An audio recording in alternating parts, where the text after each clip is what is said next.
Bonjour, bienvenue à l'épisode 8 d'OpenLayer. Pour cet épisode, j'ai reçu Kaola qui a débuté en bioinformatique puis présentement fait son doctorat en algorithmique où elle tente de développer des algorithmes pour le système de décision, d'aide au diagnostic du cancer avec lequel qu'elle travaille là, ici présentement. C'est extrêmement intéressant. J'ai appris beaucoup de choses.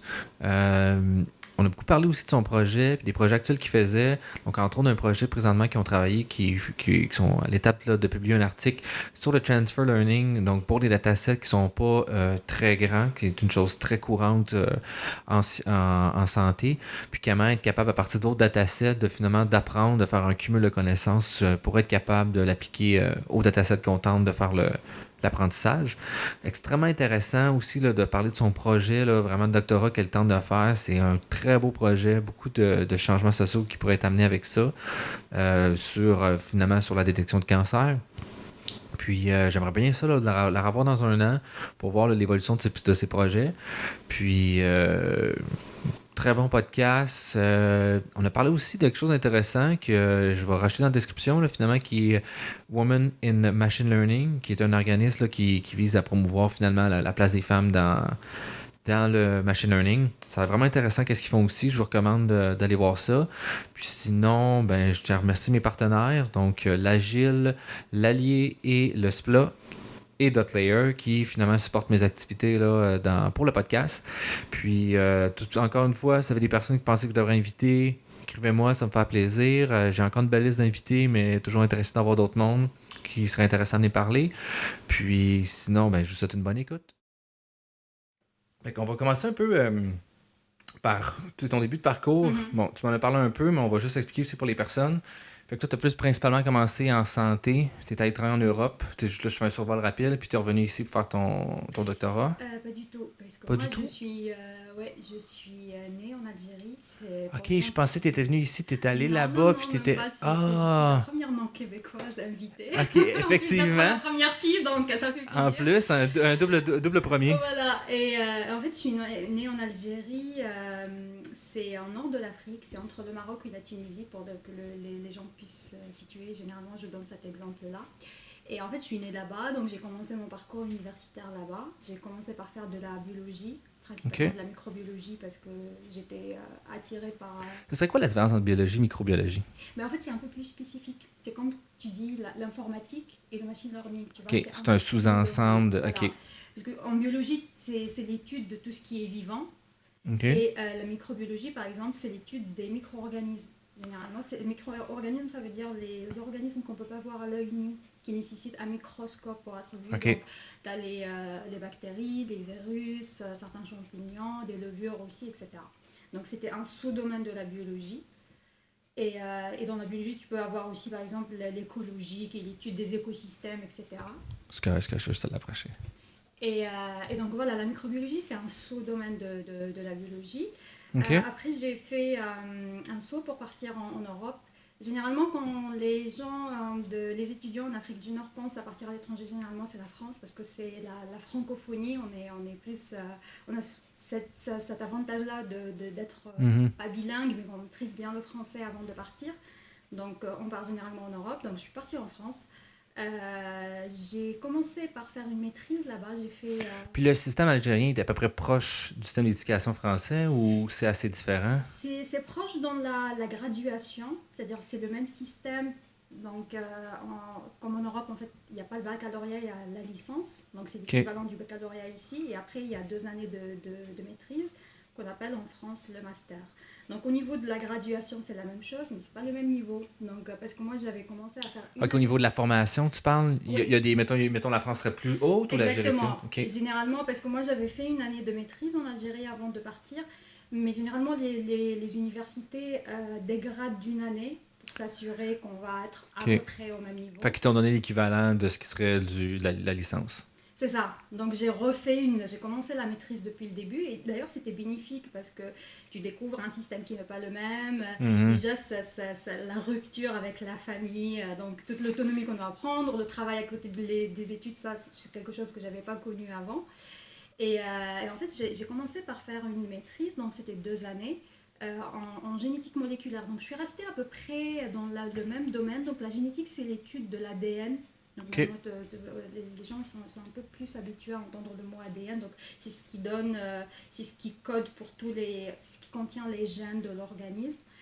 Et donc je commençais à m'initier déjà au domaine de la recherche parce que j'avais fait, pour par exemple ma première année de maîtrise, un stage à l'Institut agronomique en France. Et le deuxième OK. stage, Puis là, en c'était... agronomique, donc ça, c'est plutôt au niveau de l'alimentation. Ben, faire pousser des plantes, là, somewhat, ou En fait, gestion, genre, de la production alimentaire? non, on cherchait un gène de résistance à un certain type de OK. virus. Et donc, il y a des manières d'aller étudier ce gène-là, parce qu'en fait, l'organisme, c'est d'ailleurs la spécificité du monde vivant, c'est qu'en fait, c'est tout un complexe. C'est pas parce que tu vas bouger un truc que tu vas finalement arriver à comprendre le mécanisme. En fait, les choses sont tellement liées les unes aux autres que c'est difficile de les démêler. Donc, nous, on cherchait. Généralement, ce qui se passe, c'est qu'on ne peut pas travailler directement chez l'homme. Donc, généralement, on prend des organismes modèles. Pareil dans les plantes, par exemple. OK. Par exemple, pour l'homme, généralement, on commence par travailler sur la souris d'abord, avant de partir directement chez l'homme pour essayer de comprendre, par exemple, quelle est la fonction de ce gène-là, à quoi ça sert, si je fais, par exemple, une modification sur ce gène-là, quelle sera la conséquence. Donc, on commence par des organismes modèles. Et chez les plantes, il y a aussi un organisme modèle, généralement, qui représente à peu près on va dire si on arrive à bien comprendre, on va réussir à transposer sur d'autres types OK. de Fait que plantes vous avez aussi. un type de plante, plutôt que de prendre la plante souche que je devrais modifier, Voilà, un type de plante qui serait comme classique, facile à voilà. pousser, qui coûte pas cher. On On fait des appelle tests. ça Arabidopsis thaliana. OK. Et ça a l'avantage d'être complètement séquencé. Donc on connaît exactement la séquence de tout l'ADN de la plante. Donc, Elle a tellement été étudiée voilà, qu'on sait tout ce qu'il y a. Fait que parfait. Si je change telle affaire, je suis capable de le voilà. transposer. OK. Ah, OK. Et Fait donc, que c'est d'avoir vraiment un baseline très solide pour être capable après ça d'aller chercher d'autres choses ailleurs. OK. exactement, parce que maintenant ça commence à coûter de moins en moins cher le séquençage, c'est-à-dire en fait tu prends l'ADN et tu sors toute la composition, c'est-à-dire je vais avoir toute la composition de mon génome finalement, de ce qui fait que je suis. Mais avant, c'était pas le cas, ça coûtait très très cher et donc les gens qui ont commencé ont fait le choix d'aller séquencer ce génome-là en disant voilà, on va mettre de l'argent mais ça vaut le coup parce que de toute façon on va réussir à transposer plus facilement OK. après. Plutôt que de tirer un peu partout, puis d'essayer plein de séquences partout, puis que Exactement. finalement tout le monde coûte cher, on a dit, on va en faire un, puis on checkera où est-ce qu'on va être rendu. OK. OK, c'est quand même Et une bonne donc idée. l'idée c'était d'aller pour un type de virus spécifique, aller voir, travailler sur un gène où on soupçonnait qu'il était responsable de la résistance à ce type de virus-là, dans la perspective de si on confirme qu'il est responsable de la résistance, on pourra aller vers d'autres modèles qui sont plantés dans des champs par exemple pour essayer de le combattre. OK. Donc ça, c'était l'objet de mon premier stage. Le deuxième, c'était un peu différent, c'était sur le processus de cancérigénèse. C'est-à-dire, en fait, quand on essaye d'étudier l'évolution tumorale, parce que c'est tellement Du spécifique. moral? Tumorale, OK. c'est-à-dire la tumeur, ça veut dire le cancer. OK.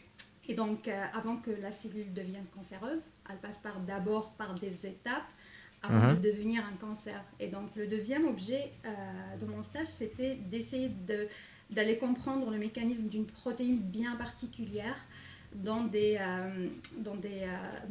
ce processus-là. Et je vais faire le même parallèle parce que tout à l'heure, je te disais qu'on prend des organismes modèles pour ne pas étudier chez l'homme directement. Mais des fois, on a, par exemple, des lignées cellulaires qui sont cancérigènes déjà. Par exemple, en fait, pour ne pas demander... une des limites qu'on a en domaine de la biologie, c'est qu'en fait, on a tout un protocole d'éthique à respecter si on veut faire des expériences sur les animaux, par exemple pour tester certaines choses. Et donc, ce qui existe maintenant, c'est des lignées cellulaires. En fait, ça veut dire que tu commandes ta lignée cellulaire et tu peux la cultiver comme tu veux dans le laboratoire et mener tout ce que tu veux comme expérience, etc. Et là, tu n'as pas besoin de l'autorisation éthique pour pouvoir travailler là-dessus. OK. Et donc nous, on avait travaillé justement parce qu'on avait dépassé l'étape de l'étude de la souris. Donc on est passé à l'étape homme et justement on a travaillé un peu Avec sur... la lignée, ce qui est la lignée Voilà, cellulaire. OK. c'est une lignée Ça, c'est cellulaire. quoi exactement? Je suis comme pas sûr de figurer. Ça ressemble à quoi? En fait, c'est si tu veux, ils ont pris des cellules qu'ils ont rendues cancérigènes et elles ont maintenant la spécificité de ne jamais mourir. En fait, tu peux les cultiver Ouais. d'une manière infinie. Et c'est l'avantage parce qu'en fait, tu vas juste acheter le kit une seule fois et après Puis tu là, vas tu peux mettre... juste faire une production toi-même pour faire tes Exactement, en fait, expériences. tu OK. mets tes boîtes pour cultiver les cellules. En fait, tu les mets au frigo, tu ressors, tu prends et il faut les entretenir, c'est sûr, parce qu'il faut voilà, les nourrir, etc. Mais en fait, ça a l'avantage tu peux mener toutes les expériences que tu veux. OK. Parce que c'est ça, là, tu as parlé un peu de l'éthique. Ça, c'est un organisme comme national, international, ou c'est juste comme un code scientifique, mettons, que les gens se sont mis ensemble, d'accord sur ça? Ou... S'il y a des consortiums internationaux, mais chaque pays a sa spécificité. OK. Je vais te dire que ça relève pas vraiment de mon domaine parce que moi je suis plutôt dans la partie analyse de données, donc je connais pas très bien comment ça se passe. Comment tout ça s'agence, Mais en tout cas, voilà, il y a... au meilleur de tes connaissances, c'est ça Mais que c'est compliqué. je peux te dire que c'est très réglementé, les gens ils sont très stricts par rapport à ça, et même par rapport aux publications, en fait, des fois ils acceptent pas ta publication si tu renvoies pas le rapport d'éthique par rapport aux données que tu as utilisées pendant tes expériences. Ce qui est quand même une bonne chose, là. Oui. OK. Puis là, après ce stage-là, comment tu t'es rendu au machine learning? Parce que jusqu'à là, présentement, c'est plus de la recherche très laboratoire. Exactement. Qu'est-ce qui s'est passé, là? C'était quoi le déclic? En fait, ça a commencé à venir avec ma deuxième maîtrise où là, j'ai changé complètement de domaine. J'ai fait une maîtrise en mathématiques appliquées aux sciences de la vie. OK. Donc là, c'était le saut. C'était pas le machine learning, mais c'était je passe du côté derrière l'ordinateur, en fait. Je quitte le laboratoire, je quitte la paillasse, etc. Et je passe beaucoup plus sur l'ordinateur pour travailler. Et en fait, c'est là où j'ai commencé déjà à découvrir les données massives. Donc, c'est le big data. Ça, c'était à peu près en quelle année que tu as fait ce switch-là? C'était en 2013. OK, fait que le big data commençait à arriver pas mal, là. Exactement. C'est le début du machine learning, du deep learning, puis tout, là. Et en fait, les données de grande dimension, ça a commencé à devenir un outil incontournable pour comprendre les mécanismes cellulaires, en fait. On s'est rendu compte que si tu prenais, par exemple, un gène tout seul, ça pouvait te donner une information. Si tu prenais un autre gène, ça pouvait te donner une autre information. Mais si tu prenais les deux en même temps, ça te donne encore plus d'informations. Et si tu prends tous les gènes, ça te donne encore plus d'informations. Et donc, ça commençait, le séquençage au débit de l'ADN, du génome humain, ça commençait à devenir de moins en moins cher. Et de plus en plus de laboratoires pouvaient se permettre justement de payer et d'essayer de chercher des choses un peu plus spécifiques sur, par exemple, des interactions qu'on ne pouvait pas voir à l'échelle individuelle. Et c'est ça qui est intéressant. Et après, en fait, j'ai fait, après la maîtrise, j'ai commencé à m'initier, justement, j'ai travaillé sur des méthodes de régression pénalisée pour la détection de biomarqueurs dans le cancer de la vessie. OK. Qu'est-ce que c'est par régression pénalisée? En fait, l'idée, c'est on va avoir justement ce grand fichier avec toutes les données. Par exemple, on va avoir le gène 1, son niveau d'expression 2, etc., etc. Et l'idée est de trouver des biomarqueurs. Donc, les biomarqueurs, c'est qu'est-ce qui va faire la différence, par exemple, entre un patient sain et un patient malade. Okay. C'est comme quelque chose qui est différentiellement exprimé entre les deux. C'est un peu comme une classification? Voilà, pas une classification, c'est au-delà de la classification. C'est comme si c'est pas de la classification parce que la classification, tu as des classes et tu essayes de mettre des individus dans des cases en quelque sorte. Okay. Là, c'est d'aller voir qu'est-ce qui est différent entre par exemple, une classe normale et une classe pas normale. OK, fait que c'est plus de comprendre l'espèce d'arbre de classification, comment on est arrivé à cet arbre-là. C'est l'interprétation plus qui est derrière. D'un côté interprétation de pourquoi est-ce que notre modèle a dit que ça c'est une classe A, puis ça c'est une classe B, ben on va essayer de comprendre ça. OK. En fait, on a déjà les classes. Parce qu'on sait déjà que ça appartient définitivement par le dataset. Malade ou pas malade. C'est essayer de voir qu'est-ce qui va bouger entre les deux. Est-ce que c'est une absence dans la classe A par rapport à la classe B? Est-ce que c'est une présence? Est-ce que c'est un niveau d'expression qui est différent aussi? C'est ça qui est important en biologie aussi. C'est pas qu'on va avoir quelque chose qui va pas s'exprimer ou s'exprimer. Il se peut qu'il y a juste une petite différence. Il s'exprime pas comme d'habitude ou pas au même niveau. Ça se peut, c'est ça qui va faire la différence. Et surtout, c'est le grand mystère, c'est est-ce que c'est la cause de ce que je vois ou est-ce que c'est la conséquence. Donc j'ai commencé à travailler sur ces sujets-là. En tout cas, la recherche a toujours été une vocation pour moi, mais j'ai voulu faire une petite, pas une pause, mais aller découvrir beaucoup plus le monde professionnel avant de m'engager dans une thèse. J'étais un peu réticente au début, et donc j'ai travaillé comme professionnelle de recherche en France pendant 3 ans dans 2 laboratoires différents, aussi sur des thématiques de données de grande dimension. Et en fait, tout ce que je vais dire ici, c'est ma propre expérience, donc je ne vais pas généraliser, mais après, quand j'ai voulu reprendre mes études après le travail, c'était un peu plus compliqué en France, je dirais peut-être en Europe, où voilà, généralement c'est la maîtrise après le doctorat, donc si tu fais une pause entre les deux, c'est compliqué de reprendre les études Ah ouais, après. c'est mal vu là-bas? C'est pas que c'est mal vu, mais ça fait un peu bizarre. Et surtout, il y avait des laboratoires, par exemple, qui exigeaient une limite d'âge. Par exemple, il fallait avoir Ah moins de ouais. 25 ans pour faire une thèse, pour Ok. financer ton projet. Ou sinon, il y avait des laboratoires qui exigeaient que, par exemple, tu as maximum 2 ans après ta dernière maîtrise pour pouvoir appliquer à une thèse. Donc, si tu as Mhm. 3 ans, tu peux pas. Si tu as 2 ans et un mois, tu peux pas appliquer. Ah, c'est quand même plus stupide. Mais je pense aussi que l'Europe, ou du moins la France, de ma compréhension, est quand même beaucoup plus théorique qu'applicatif. Puis ici, en Amérique du Nord, on est plus applicatif que théorique. Mais c'est mon interprétation, là. Et Serais-tu d'accord avec ça? Ou c'est quelque chose que tu as ressenti du fait justement que, tu sais, comme le fait que tu aies travaillé a comme nu un peu à ton parcours académique par la suite, là? oui, les gens n'étaient pas habitués à ce modèle-là. Généralement, Ok. s'il y avait un modèle qu'il fallait suivre et dès que C'était. tu sortais un peu de ce modèle-là, ça faisait. Les gens se posaient des questions en disant est-ce que c'est par choix vraiment qu'elle veut reprendre les études ou est-ce parce qu'elle n'a pas trouvé un Ah, autre travail, tu vois? Les gens se posaient ouais, beaucoup ok, de ok. questions et ça m'a fait un peu bizarre. Et je t'avoue, ce qui m'a donné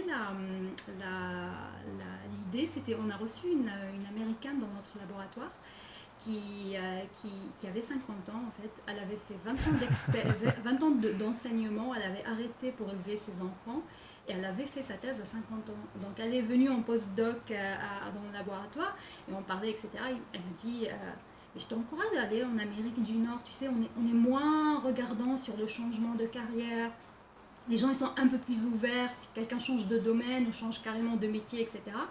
Et en fait, ça coïncidait au moment où j'ai vu l'annonce de la thèse postée. Donc je regarde, je vois le sujet intéressant, le machine learning. Je ne connaissais pas justement.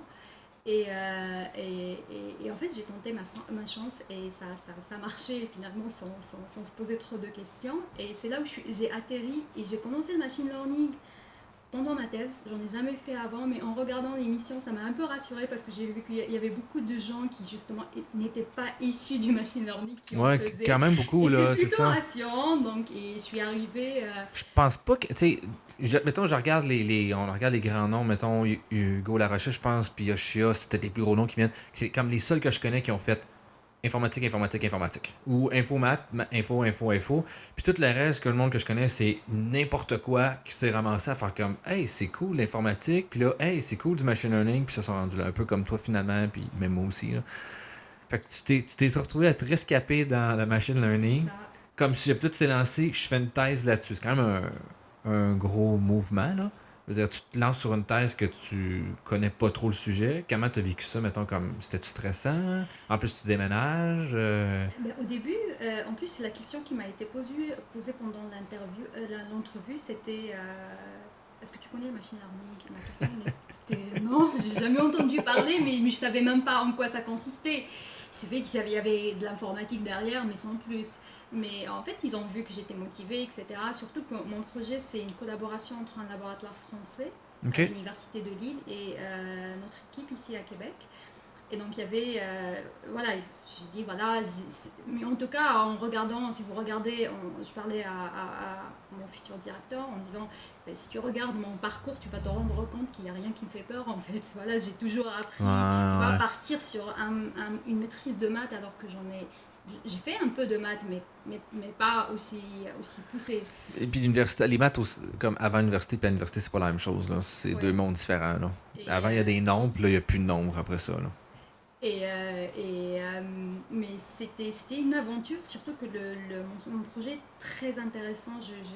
C'était vraiment motivant parce que l'idée c'est de faire du machine learning pour développé un logiciel qui permet de faire du diagnostic du cancer en temps réel. OK. Et donc rien que l'énoncé, voilà, c'était portant, c'était 2 grands laboratoires qui portaient le projet déjà. Et il y avait une équipe qui était, je dirais, venant de plusieurs horizons scientifiques, parce qu'on a des informaticiens, des chimistes, des physiciens, des informaticiens. Donc c'est ça qui m'a encouragée aussi, c'est d'intégrer toute l'équipe et enfin vivre l'expérience de la thèse, voilà ce que j'ai pas pu OK. vivre avant. Ça, c'est l'équipe au Québec ou l'équipe France-Québec qui est composée de même? Les deux. OK. On a principalement, nous ici on fait de l'analyse de données, mais l'équipe de l'autre côté, parce que nous en fait l'idée c'est on travaille sur tout ce qui est, voilà, comme je te disais, l'analyse de données, et l'équipe en France c'est l'instrument lui-même. Qu'est-ce que tu veux dire? C'est-à-dire en fait c'est ça s'appelle un spectromètre. Donc l'idée c'est que c'est un instrument qui est utilisé en chirurgie guidée, en diagnostic. Donc si tu imagines par exemple quelqu'un qui va être opéré, Mhm. pendant l'opération chirurgicale.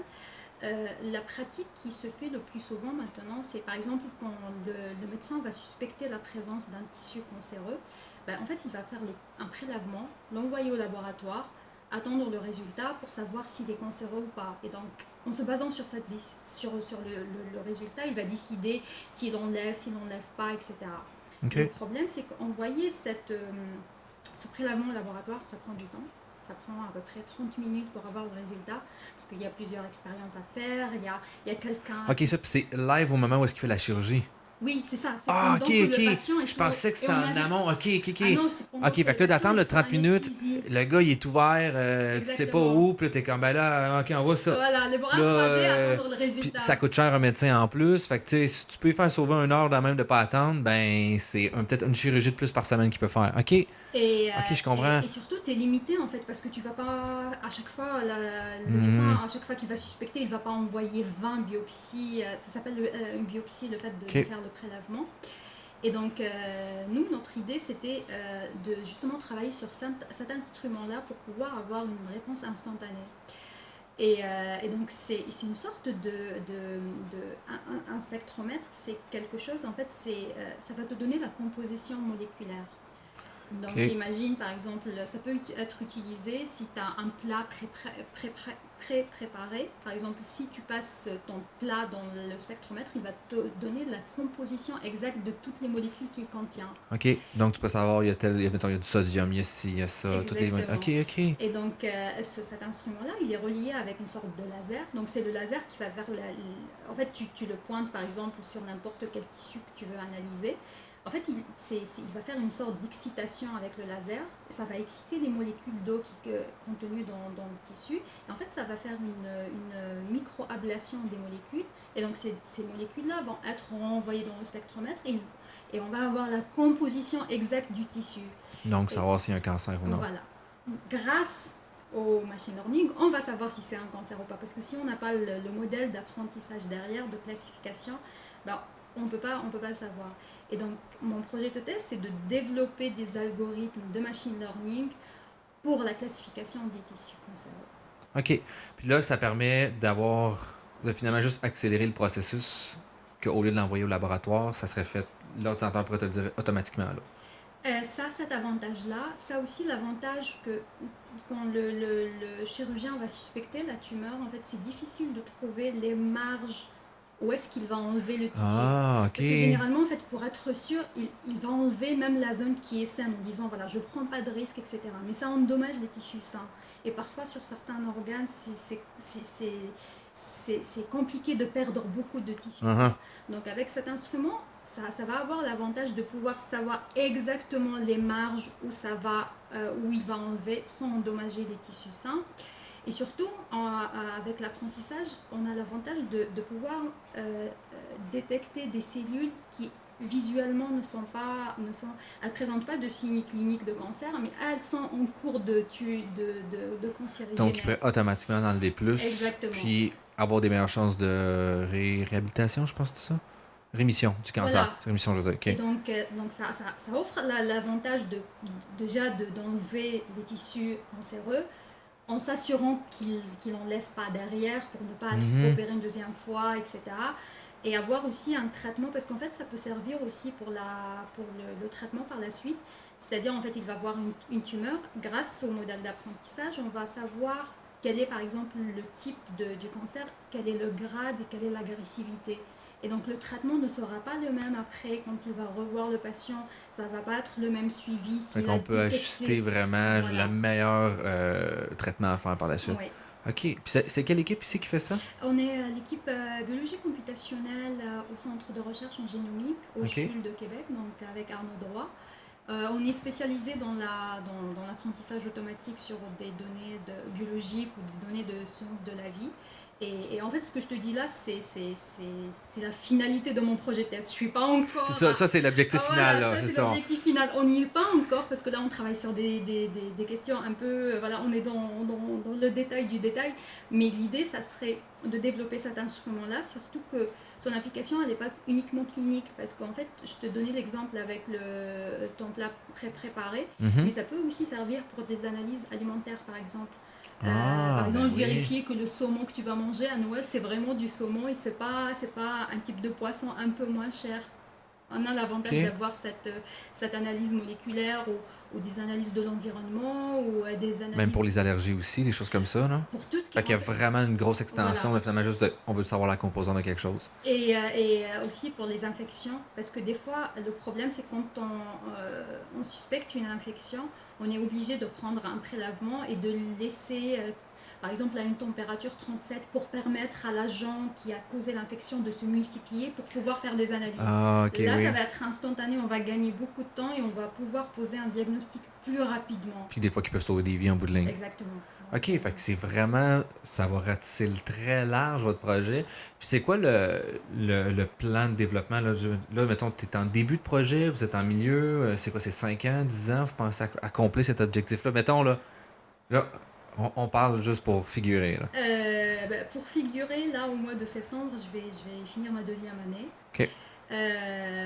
Parce qu'au début, quand on a commencé sur le papier, tu te dis c'est facile, etc. Modèle, 2 semaines, ça va être fini. Là. En fait, là, je suis partie un peu plus sur la perspective parce que comme c'est en fait, ce qui est en sortie, là, comme je te disais, tu vas voir la composition moléculaire, c'est comme je sais pas si tu as déjà vu un électrocardiogramme. Tu vois, c'est quelque chose qui aussi... on a exactement la même chose. Donc en sortie, on a des spectres avec quelque chose qui a différentes molécules à différentes intensités. Et en fait, on s'est rendu compte qu'un appareil qui enregistre contient du bruit. Et finalement, les données, quand elles vont arriver, c'est des données brutes qu'il faut pré-traiter avant pour enlever le bruit, parce que des fois, plus l'instrument est allumé, plus on va avoir un décalage. Parce qu'en fait, on va avoir des contaminations par le tissu, donc il ne sera pas aussi sensible qu'au début. En fait, il y avait beaucoup d'étapes de pré-traitement et après, on a découvert les réseaux de neurones.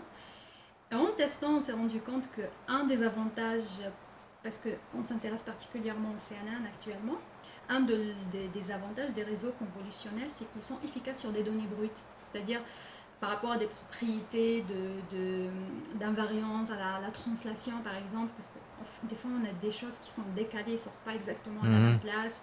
Donc par rapport à des spécificités, donc, les réseaux convolutionnels nous offrent déjà la possibilité de pouvoir travailler sur des données brutes. Et donc c'est adapté à un temps réel. Et de couper tout le pré-traitement finalement, de passer directement dans le modèle. Qui prend entre, on va dire, 10 et 20 minutes pour être très... Juste pour faire le pré-traitement? Juste pour faire le pré-traitement, parce qu'en fait, c'est des étapes interliées.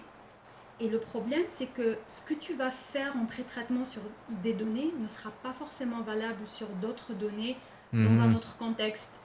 Ça demande de l'expertise, parce que chaque étape, tu as plusieurs paramètres. Donc, tu dois savoir... Est-ce que je la fais déjà l'étape ou je la fais pas? Si je la fais, à quel paramètre? Est-ce que je commence par là ou je commence par la fin? Est-ce que je traite le signal au début comme à la fin, etc. etc. Donc on a eu justement l'application des CNN qui nous donne la possibilité déjà de pouvoir travailler sur un signal, ce qui rend les données applicables, l'algorithme applicable en temps réel. Deuxième problème en biologie, ça c'est quelque chose qu'on trouve souvent, c'est les données de petite taille. Tu sais à quel point les algorithmes de machine learning, de façon Ils générale, sont greedy, là, ça en prend, là. voilà, sont très gourmands en données. Mais nous, on a la limite parce que déjà, ça coûte cher de générer Là, tu des parles données. de points de données, là, genre pour un client A, des C'est ça. observations. Parce OK. qu'en fait, pour développer le modèle, on est obligé de prendre des biopsies, c'est-à-dire les prélèvements, Mhm. faire l'entraînement du modèle pour après le tester en temps réel. Mais déjà, pour avoir le prélèvement, c'est compliqué. Comme je te disais, il y a tout le protocole d'éthique à respecter. Là, on est en collaboration avec une clinique vétérinaire où les gens ont accepté de donner les prélèvements de leurs OK. chiens. Pour l'instant, on a commencé avec un jeu de données de sarcome de chien. On a différents types de cancers. Mais on est limité parce que déjà, ça coûte cher. Mais toi, pour une idée de grandeur, c'est combien acheter une donnée d'un... En fait, c'est un partenariat, donc OK, c'est pas à l'unité, c'est vraiment... Moi, mettons, j'ai 20 000 données, ben, je te le vends à temps, puis c'est comme ça que ça fonctionne. en fait, c'est pas vendu, c'est donné parce que c'est un partenariat sur un projet de OK. recherche. Donc les gens étaient volontaires pour donner, pour dire, ok, mon chien, il a un cancer, donc je préfère donner pour la science. Peut-être qu'un jour, on va mettre en place quelque chose qui va sauver des vies. Et c'est basé sur la générosité généralement des gens. Après, pour les échantillons humains, c'est tout un autre protocole. Je ne sais pas encore comment ça se passe, parce que c'est l'équipe qui est en France qui se charge de la collecte des échantillons. Et, on a la limite, parfois on tombe sur des types de cancers qui sont très rares. C'est-à-dire, en fait, c'est des cancers tellement rares qu'il est impossible d'avoir au-delà d'un seul échantillon. Et donc, avoir un échantillon, le partager en test et en train, C'est un petit peu difficile, là. Fait que j'ai 20%, fait que bon, ben j'ai 0,2% mon point de données, fait que ouais, OK. Et donc ça, c'est la limite. C'est généralement beaucoup de données cliniques sont de petite taille. Et justement, l'objet de ma première publication, ça va être sur une approche de transfert d'apprentissage. Parce qu'en fait, on essaye Fait que du beau transfer learning, c'est le fun, ça. on essaye de s'inspirer de ce qui se fait en images. OK. Parce que nous, on est sur un signal unidimensionnel. Donc déjà, il y a un peu moins de recherche sur le unidimensionnel par rapport aux images ou au bidimensionnel.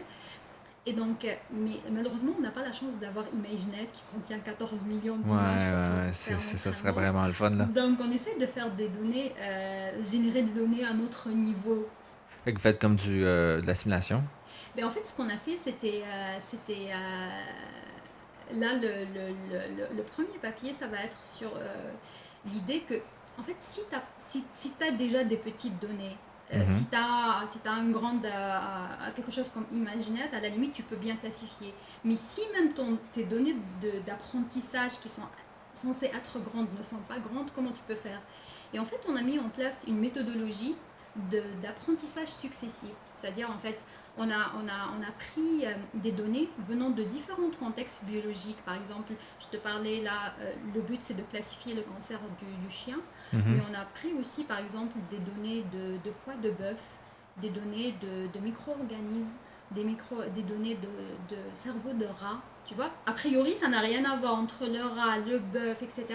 Mais en fait, on a pris un jeu de données de rat qui était un peu grand, 10 000 individus. Ça paraît pas beaucoup à l'échelle de ImageNet, mais ouais. pour nous, c'est déjà C'est vraiment beaucoup, énorme. là.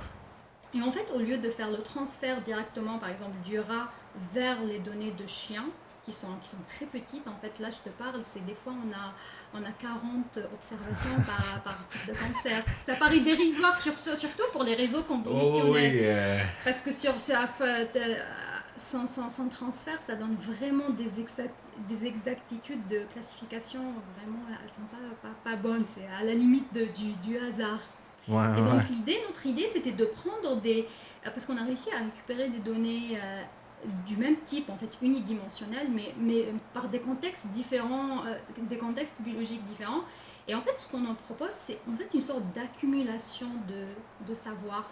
C'est-à-dire, au lieu de faire un transfert simple, si j'ai pas une grande quantité de données, ben, je vais commencer par le rat. Après, je vais passer sur les micro-organismes. Après, je vais passer sur le bœuf. Après, je vais passer sur... Et en fait, au fur et à mesure, j'accumule de la connaissance sans en perdre, parce qu'en fait, ce qu'on démontre, c'est qu'avec la représentation, on appelait ça le cumul d'apprentissage, c'est au-delà du transfert, parce qu'on fait plusieurs niveaux d'apprentissage.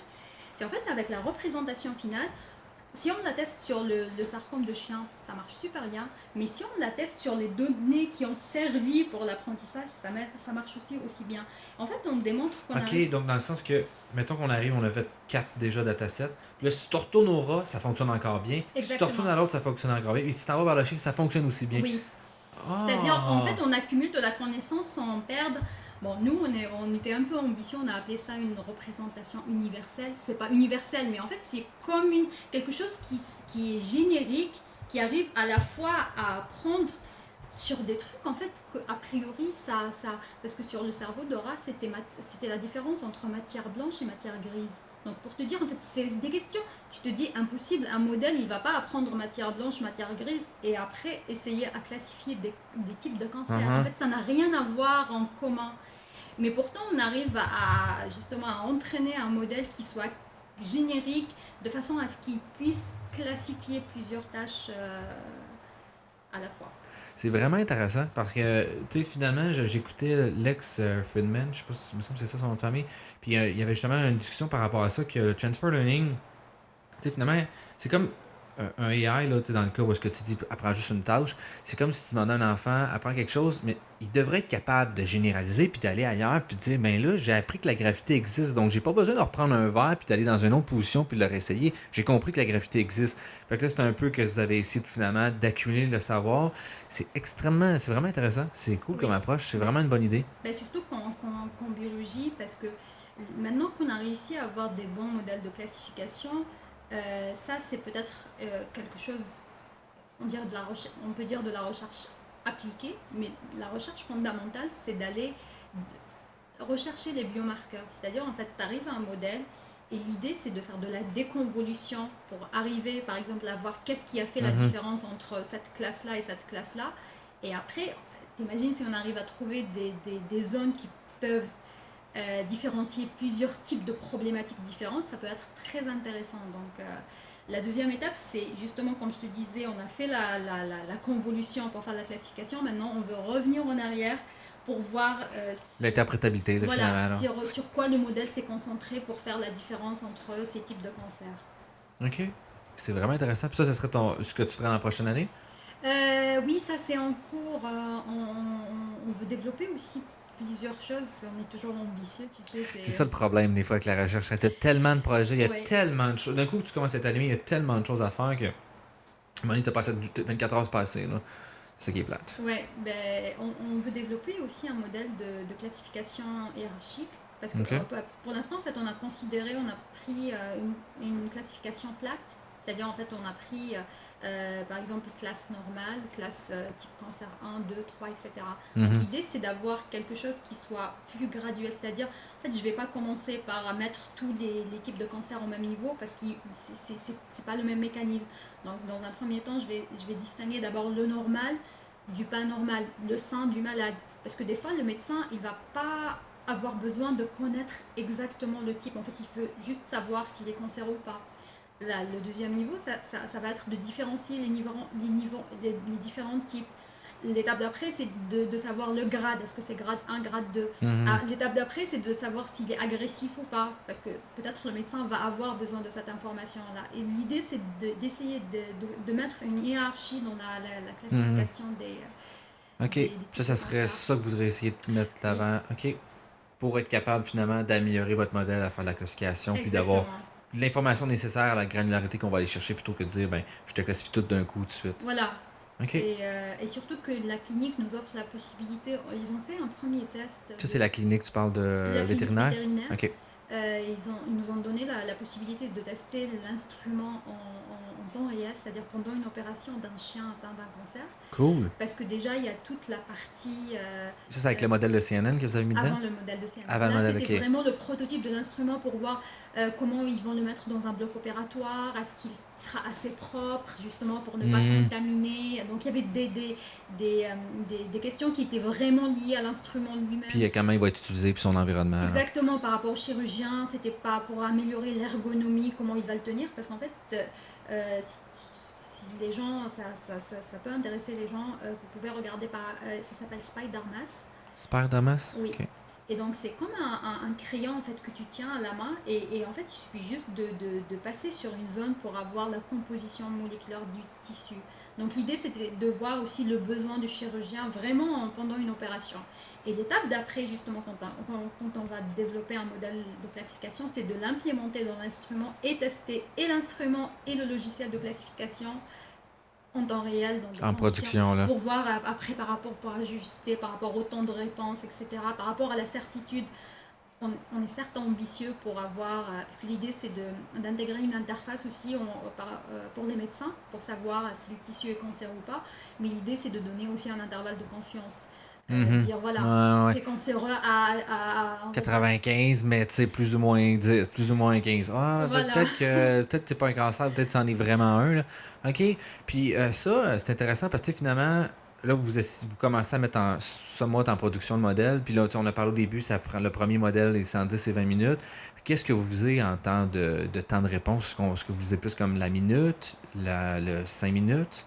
Que d'un coup, je l'ai, je peux avoir le résultat quasiment instantané. Oui, C'est ça votre objectif? oui, c'est moins d'une seconde. Parce Bon, que OK, par exemple, OK. par rapport au modèle CNN qu'on a développé, justement, c'est moins on fait de la réponse. Bon, on travaille sur les GPU, on a la chance d'avoir. Ouais, mais là, dans Voilà. cette machine-là, vous en avez sûrement Voilà. pas, par contre. Justement, donc l'idée, c'est justement après, quand on va passer au temps réel, c'est de voir les besoins. Est-ce que ça vaut le coup peut-être de mettre un GPU sur l'instrument si ça peut vraiment accélérer? Mais là, on est vraiment à des temps. Des fractions de seconde de différence, là. Oui, OK. 6 millisecondes OK. pour avoir. OK, parfait. OK. Mais là, ça va plus être de voir, tu sais, le médecin, tu as vraiment besoin d'avoir une réponse en 1 seconde ou en 5 secondes, c'est suffisant aussi, tu sais. Puis en 5 secondes, on peut le faire avec un CPU, puis 1 seconde, un GPU, tu sais. Ça, je pense que c'est quelque chose qu'on peut discuter aussi. Justement, peut-être quand on va arriver après le développement du modèle, c'est vraiment les questions de l'implémentation. Parce que ça coûte tellement cher, en fait, l'instrument que tu te dis, un GPU à côté, c'est rien du tout. Donc, pour te donner. OK, c'est si cher que ça.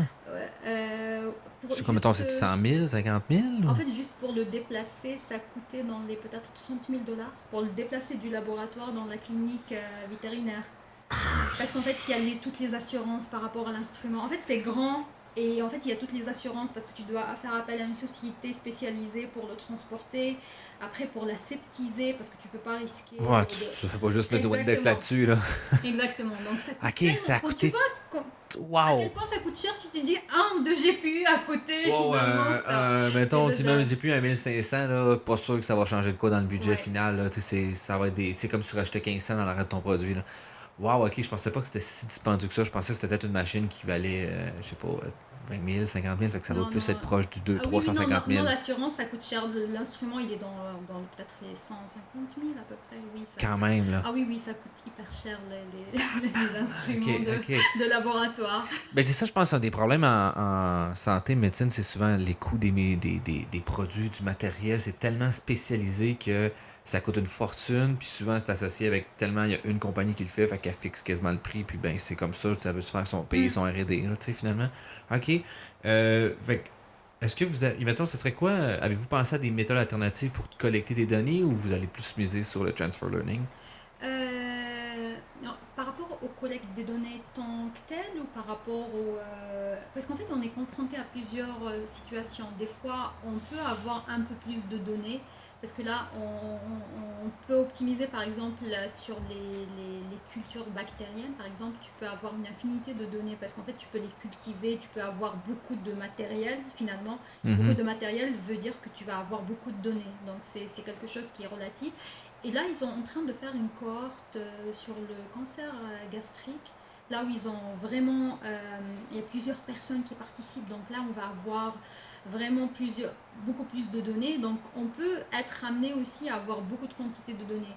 L'idéal, ça serait d'intégrer une grande partie déjà des types de cancer dans le même instrument, pour que le médecin ne soit pas obligé à chaque fois à de changer quelque chose, un paramètre. L'idéal, ça serait ça. Et sinon, au niveau des méthodologies, voilà, c'est de partir un peu plus vers l'interprétation du modèle pour essayer de comprendre qu'est-ce qui se passe finalement, parce que ça serait intéressant. Si tu compares par exemple au diagnostic qui se fait actuellement, c'est une liste de ce qu'on appelle des biomarqueurs justement.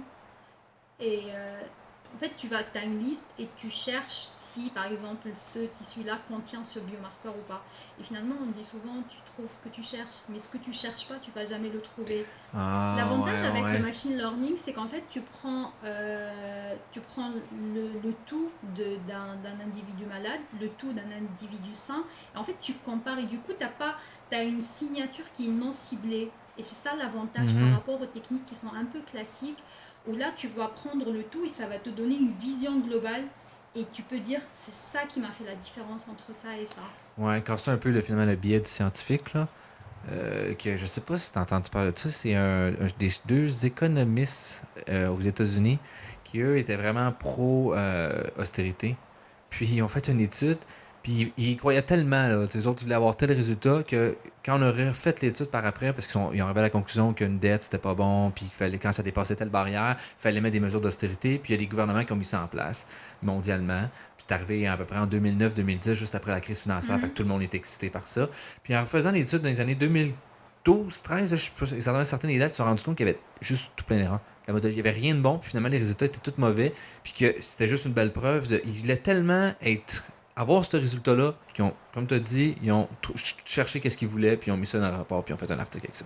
Mais il y a des pays qui ont changé leur politique monétaire et politique gouvernementale à cause de ça, puis ces gens-là ont Ouais. fait quelque chose de malhonnête en bout de ligne. Là. Puis ils étaient cités. Là. Mais justement, le fait que en fait, tu pars sans a priori, Mhm. tu vas faire sortir des choses qui sont intéressantes. Si c'est déjà décrit dans la littérature, tant mieux. Mais ça te donne l'occasion de découvrir quelque chose de nouveau qui n'a pas été découvert avant en regardant justement juste à la Uh-huh. petite loupe et aller Juste voir. cette petite zone-là, là, t'as comme une Voilà, grosse loupe partout, puis là t'es comme bon, exactement. dis-moi qu'est-ce que je dois, dis-moi qu'est-ce que tu trouves avec ça. Voilà.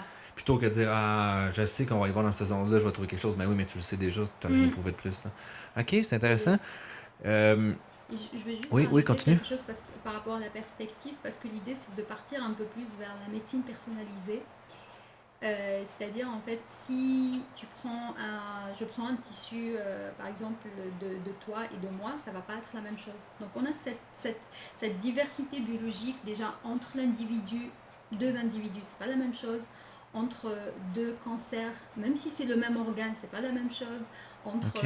Voilà, on a cette diversité, donc on essaie d'intégrer avec la classification des facteurs, par exemple comme l'âge, ou le fait que par exemple Plus du la personne metadata là, a ok. suivi un traitement ou pas, par exemple, parce qu'on travaille sur le cancer de l'ovaire aussi, par exemple, si la femme a suivi un traitement hormonal ou pas, le fait de l'ethnie aussi, parce que ça peut jouer l'ethnie de la personne, on n'a pas exactement la même composition. Et donc, Ok. en plus de la classification, on veut intégrer justement toute cette connaissance biologique. Peut-être c'est ça qui est différent des données qu'on peut trouver ailleurs, c'est qu'on n'a pas des spécificités et de l'hétérogénéité Mhm. autant que ce qu'on peut trouver sur les données biologiques. Ok. Puis comment que, tu sais, qu'on travaille dans un contexte où c'est des données sensibles, vous, est-ce que les données, ça arrive genre vraiment complètement désensibilisé ou c'est vous qui, comment vous on deal avec ça? Là? Tu sais, je veux dire, là, c'est sûr, c'est des chiens, c'est pas si pire, mais encore là, peut-être qu'il y a des gens qui veulent pas que ce soit, faut que ce soit confidentiel. Comment que, on travaille dans cet environnement-là? En fait, par rapport aux données de chiens, on a des données par rapport à la race, Ok. par rapport au type de cancer. Mais sinon, en fait, c'est doublement anonymisé parce que ça passe par des sortes d'étiquetage de façon à ce que même si tu regardes les données, tu n'arriveras jamais à retrouver l'individu qui a Ok. donné. Mais pour les données pareilles aussi de humains, en fait, c'est complètement anonymisé. Ça arrive sur un fichier Excel, si tu veux, tu as ligne 1, ligne 2, donc c'est impossible de connaître. Et ça fait une première en fait, il donne une sorte de numéro d'identification et après la deuxième équipe redonne un autre numéro, donc c'est impossible de retracer. Ok. Donc il y a tellement de confidentialité qui est respectée et tout le transfert se fait de manière sécurisée pour les fichiers, etc. Et non par un Donc courriel. non. Tiens, voilà mon fichier CESA avec toutes les informations. Là. Voilà, non, c'est très respecté. Donc, OK. Parce que si vous, mettons, comme justement, ça doit être un. C'est comme vous avez des données sensibles, vos GPU sont entraînés localement, vos modèles, ou vous avez fait affaire avec des services en ligne comme Amazon? non, on travaille avec Calcul Québec, on ne travaille pas OK. avec les entreprises. Pour l'instant, ça se passe très bien. En fait, on a des serveurs dans notre équipe, mais on a 5 serveurs qui sont uniquement CPU. Donc OK. pour les GPU, je travaille sur Calcul Canada et ça se passe très bien. Voilà, ils respectent aussi. S'il y a un problème, ils te demandent avant. Ils n'ont pas le droit d'accéder à tes fichiers. Donc de ce côté-là, OK, OK. oui, c'est OK. Fait très qu'il y a quand même sécurisé. une bonne Oui. sécurité en place pour ça. OK. OK. J'ai jamais vraiment utilisé Calcul Canada puis Québec, mais ce que je vois, je pense que c'est un excellent Ah oui, service, moi là. c'est le bonheur total en fait. En plus, leur, euh, leur, les tutoriels sont très bien expliqués, le personnel est très sympathique parce que des fois, quand on commence, moi, Ouais, comme je te dis, c'était la ouais. découverte la première fois sur Tu l'as-tu GPU. fait avec, je pense que c'est Julie ou la formatrice? Tu l'as fait avec Julie? Oui, j'ai fait la formation J'ai fait deux formations en fait. Avec Julie, c'était un peu spécial parce que Julie avait lancé une initiative. Ouais, c'est ça. Elle vient d'avoir un prix pour ça d'ailleurs. Elle a gagné un Oui, avec lauréate pour. Anita, oui, Ouais, exactement. c'était C'est ça, les j'ai vu ça femmes aujourd'hui. sur les supercalculateurs. Ouais, exact. Elle m'avait parlé de ça, puis c'était vraiment cool. Je sais plus si c'était déjà en place ou elle était en train de mettre en place justement qu'elle faisait de la formation informatique dans un environnement juste pour les femmes parce qu'on n'apprend pas nécessairement de la meilleure façon. Puis des fois, ça peut être un petit peu gênant. Tu as l'impression comme, mais oui, eux autres, on dirait que ça se fait tout seul, puis là, tout est à côté, puis on dirait que. Fait que je trouve ça vraiment bien que son idée, là, c'était excellent, là, Oui, oui. pour. Fait que tu as fait la formation avec elle, t'as aimé ça? J'ai fait la formation avec Félix Antoine avant. Ok. Ouais, Et en fait, moi, je pense que je sais c'est qui, ouais. la question était aussi justement, est-ce que les femmes ont un besoin spécifique pour consacrer un atelier? En fait, Mhm. elle avait lancé l'initiative il y a quelques mois, donc je ne sais pas les conclusions, mais c'était avec plusieurs universités aussi de dire est-ce que c'est le fait que les femmes sont sous-représentées dans le domaine informatique qui fait qu'elles sont sous-représentées dans Mhm. le domaine De faire des formations, de là. faire de formation aussi, ou est-ce qu'elles vont avoir un besoin finalement, peut-être le fait qu'elles vont avoir une femme en face, elles vont poser plus de questions, Uh-huh. elles seront plus à l'aise, ou est-ce que voilà le fait qu'il y a par rapport à leurs collègues masculins, si on dit toujours l'informatique c'est pas pour les filles, etc. etc. Donc, Mais le pire, c'est qu'au début, l'informatique, c'était 99,9% des femmes. Puis c'est qu'il y a un moment donné, parce que, tu sais, je te regarde, la NASA, la personne qui a écrit le logiciel pour envoyer aller sur la Lune, c'est une femme. C'est juste des femmes là, qui ont commencé, puis là, à un moment donné, ils se sont fait tasser, puis ça a été juste des hommes qui sont arrivés. Puis ben là, on est comme, ben là, peut-être que c'était pas correct, faudrait qu'il y ait des femmes qui soient là. Mais pendant des longues années, c'était pas du tout des hommes qui étaient là-dedans. Là. Puis ouais. c'est quand il a commencé à avoir probablement de l'argent puis des publications que là, ben, les hommes sont arrivés puis ont dominé le marché. Mais justement, il y a une tendance justement à encourager la représentativité des femmes dans les domaines d'apprentissage automatique. Mhm. Moi, j'avais participé à l'école d'apprentissage là à l'université Laval au mois de mars. Il y avait une semaine, l'école d'hiver en Oui, apprentissage oui, j'étais automatique. là. Je me rappelle pas de Ah, ton ouais, vu. on Ben, était j'ai pas trois. présenté, moi. Les, C'est pour les ça. filles, j'avais demandé juste par curiosité, moins de 20% étaient des filles. Ouais, Donc voilà, ouais. ça se voyait déjà dans l'audience, dans Mhm. la salle, etc. Et même au niveau des C'est ça, présentateurs. j'allais dire. Il y a juste Marie-Pierre, je pense, qui était une Il y avait la femme. statisticienne C'est ça, uniquement C'est qui était femme, Marie-Pierre, pour le ouais, qui reste était c'était. là. Puis je pense que c'est tout. Le reste, c'était effectivement tous des hommes. Ouais. Puis même, je regarde dans les professeurs qui travaillent dans les labs, il n'y en a pas beaucoup qui se concentrent sur le machine. Il y a juste Audrey qui vient d'arriver en reinforcement learning, mais sinon, c'est majoritairement des Ouais. hommes hein, Ben, en bioinformatique, il n'y a pas, à ma connaissance, une femme qui qui est à enseignent. l'université. Donc, Ouais, il y a du voilà, travail à il y faire, a hein? des initiatives comme celle de Julie. Je fais partie aussi du groupe de Women in Machine Learning. OK? En C'est quoi fait, ça? c'est un organisme, généralement, ils sont colocalisés avec tous les grandes conférences. OK? C'est une journée de workshop faite par les femmes. L'audience, il peut y avoir des hommes, il n'y a pas de restriction, mais en fait, il faut que ce soit une femme premier auteur qui présente ses travaux. OK. C'est très intéressant parce que ça fait partie aussi de l'idée d'encourager les filles pour avoir déjà des vocations et encourager celles qui sont déjà en place pour aller présenter, pour aller prendre des initiatives en apprentissage automatique et en informatique de façon générale. Ah, c'est très cool. Oui. Puis ça, mettons, c'est des événements qui sont un peu partout, comme mettons, à Neurips, il y avait ça Mais aussi. justement, on va la voir là au mois de décembre Novembre? à Vancouver. Ouais, c'est ça, c'est décembre, ouais, à Voilà. Vancouver, ouais. Donc le workshop, je pense que ça va être le 9 décembre. Généralement, en fait, c'est même avec la conférence ICML. Il y a toujours une journée Ok. de workshop. J'ai jamais entendu parler de ça, en plus. Ça apprend quelque chose. C'est Généralement, vraiment- il y a un dîner, un événement Ok. social le soir. Et ils ont beaucoup d'événements aussi. Moi, je fais cette année partie du comité de révision pour le workshop. Ok. Mais À Neurips? oui. Ok. Non, celui des femmes en machine learning. Ok, c'est ça, mais qui va être avec Neurips. Exactement, oui. Ok. C'est colocalisé parce qu'en Mais fait, je trouve on ça a- quand même dommage que genre jamais, je suis quand même les conférences, puis jamais j'ai vu une annonce sur ça, tu sais, comme de la part de la conférence. Je sais pas, c'est quelque chose qui marche pas dans ma tête, que tu as un événement qui est en marge avec toi, puis tu n'en parles pas, puis que finalement je l'apprends juste comme pas du tout par les personnes qui organisent ça. Je trouve ça quand même, je trouve ça étrange. Ouais. Et pourtant, c'est pas leur première année. Hein. Ben en plus, Si je ne me trompe pas, c'est le 14e. 14e en plus. Oui, congrès annuel. Mais, en tout cas, ça commence à de prendre. Peut-être les gens vont. Ça va intéresser aussi des gens. Ils font beaucoup d'événements aussi. Et donc, surtout cette idée d'encourager les femmes à présenter, Mhm. que ce soit par affiche, que ce soit par présentation orale. Donc, c'est très intéressant. J'espère y être au mois de décembre pour voir ce que ça donne. Pour À Neurips, ça? Oui. Ouais. Ben, en plus, c'est Vancouver, c'est vraiment une belle ville. C'est une très belle place pour y aller. Mais hey, c'est vraiment cool, tout ça, là. Puis, surtout aussi, là, rappelle-moi le nom, j'ai oublié le nom déjà. De l'organisme Women in Machine Learning, c'est Oui. ça? Ok. Je vais le rajouter dans la description pour que les gens qui seraient intéressés d'aller voir ça. Parce que là, ça fait déjà 1 heure. Fait que je te posais, ça passait vite. Oui. Euh, moi non plus, pour vrai, mais là, je sais ça. Puis là, tu m'avais dit qu'il fallait quand même que tu partes. Fait que je te poserai une dernière petite question. En fait, ça ramène une question qu'on n'a pas exactement eu toute la fin. Ce serait quoi le plan, là, vraiment, dans les 5 prochaines années, pensez-vous terminer le projet? Est-ce que tu penses réussir à accomplir tout ce qu'on a parlé aujourd'hui pour le système de détection? Puis, je voyais avec ma partie 2 après ça. Compléter, parce que normalement la thèse c'est initialement 3 ans, elle peut arriver jusqu'à 4.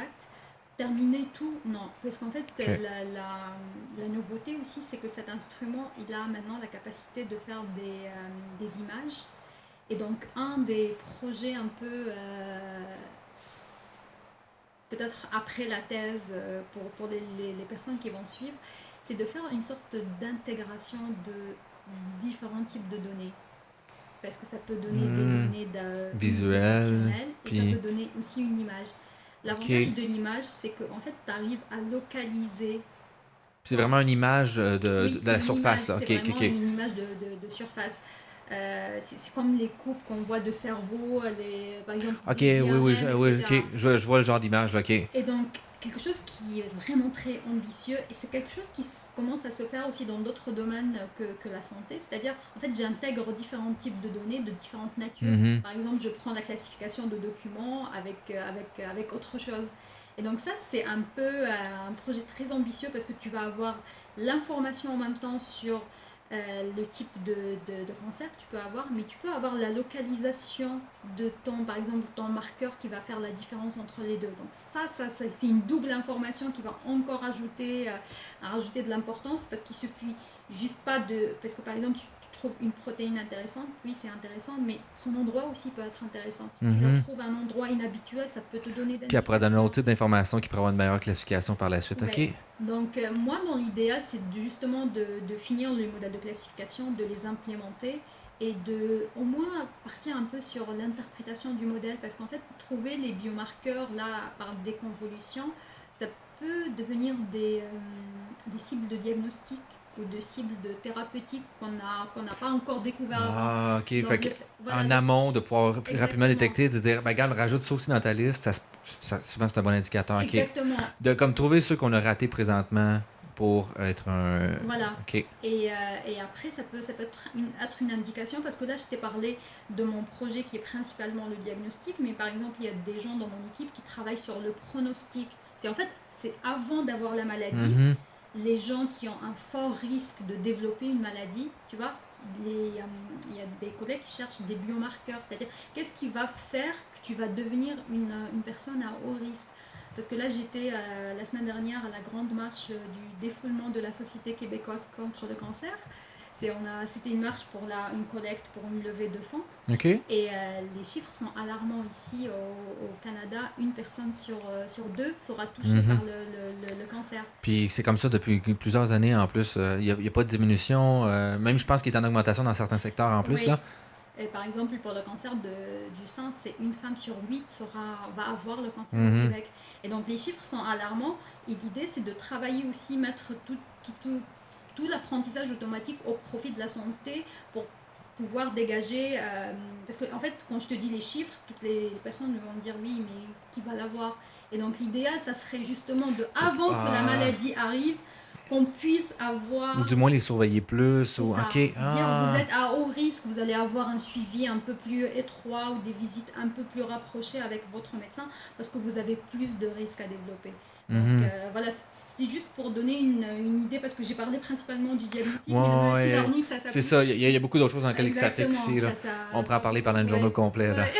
Mais tu sais, une chose qui est comme tu l'as soulevé le point, une des choses que je pense que la puissance du machine learning, c'est de pouvoir mettre en relation plusieurs types de données puis d'être capable d'arriver avec quelque chose qui était, tu peux pas passer avec une régression linéaire ou des méthodes plus classiques.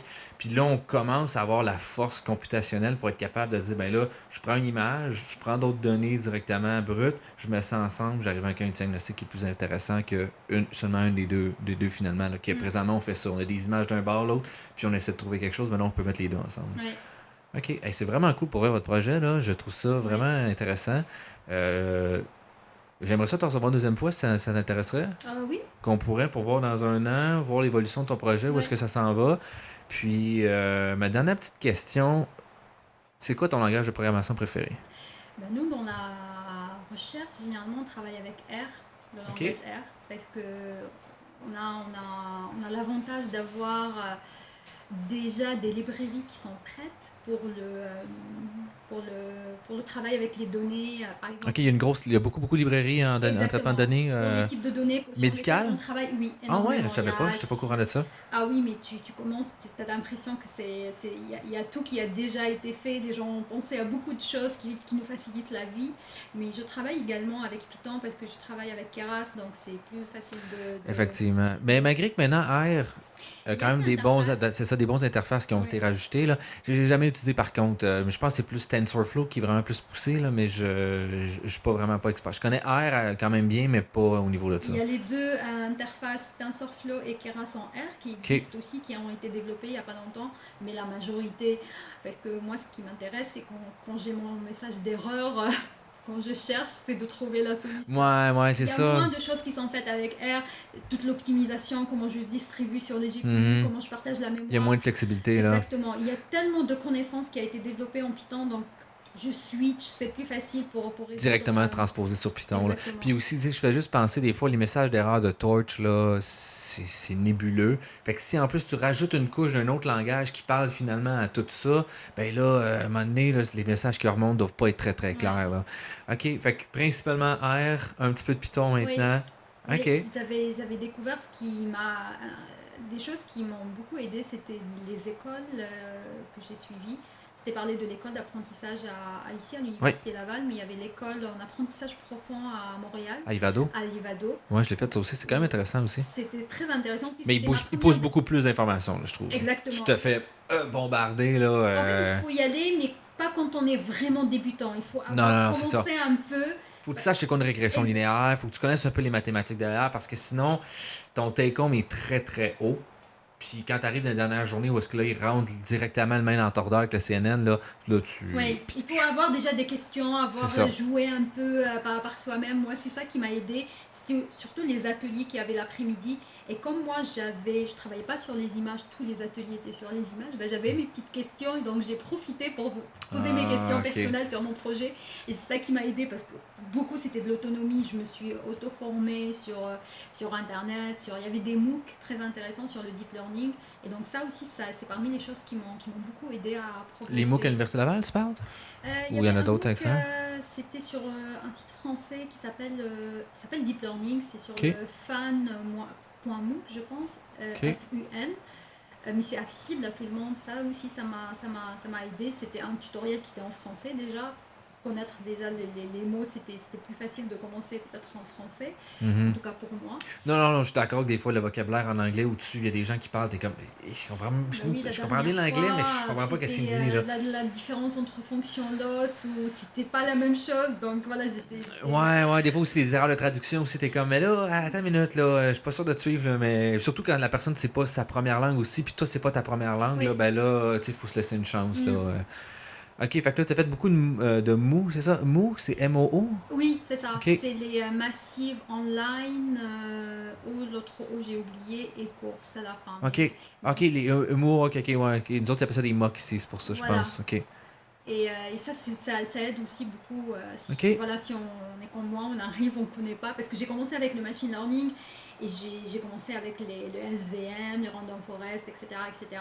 Mais en fait, il y avait toute cette étape de pré-traitement. Mais quand j'ai découvert les CNN, j'ai tout délaissé derrière. le En pré-traitement, fait, puis j'ai ouais, utilisé comme baseline de comparaison ouais, ouais, c'est pour ça, pour au comparer moins. la performance par rapport à ce qui est déjà fait. Mais là, je m'oriente principalement sur les CNN et après peut-être sur les RNN aussi parce qu'on veut intégrer une notion d'évolution tumorale, c'est-à-dire voir Ah, ok. la Mettons, tumeur tu au meurs début, à la fin, au milieu, 3 jours plus tard, voilà. 600 qui peut avoir. Je dis ça, j'espère revenir l'année prochaine, avoir quelque chose Puis à d'avoir les raconter parce que RNN tu à vois, dire. il y a beaucoup d'ambition derrière, il y a beaucoup de gens, et surtout quand tu sais que c'est quelque chose qui peut vraiment aider les gens, sauver des vies, Ben, ça va etc. changer des vies, définitivement, là. Voilà, comme je te disais, j'étais à la marche, à la grande marche du défoulement, voilà, il y avait la collecte de fonds, beaucoup de personnes qui étaient atteintes du cancer, et en fait, ça augmente encore plus ta solidarité avec les personnes.